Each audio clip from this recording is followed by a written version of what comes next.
आई हम एक दिन घर जाके गीत लके आल छी। सुनू।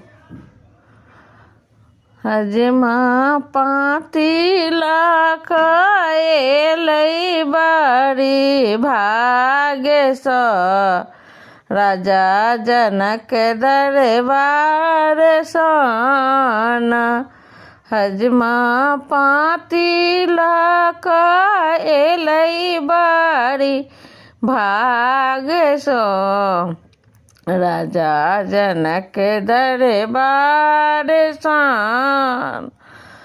एमहर राम छथि बड़ सुंदर ओमहर सीता रूप मनोहर। एमहर राम छथि बड़ सुंदर ओमहर सीता रूप मनोहर। विधिना जोड़ी मिलल कई विधिना जोड़ी मिलल कई बहुत विचार सँ राजा जनक दरबार सन। हजमा पाती लाख एलै बारी भाग सँ राजा जनक दरबार सन।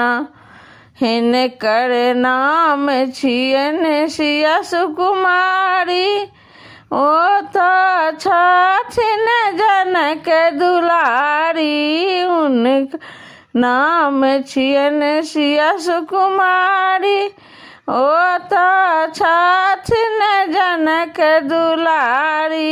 ओ तऽ ब्याहन जेती ओ तऽ ब्याहन जेती कौशल्या कुमार सँ राजा जनक दरबार सन।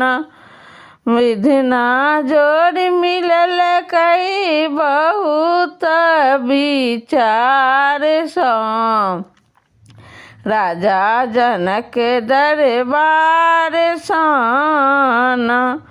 हजमा पाती लाख एलै बारी भाग सँ राजा जनक दरबार सन।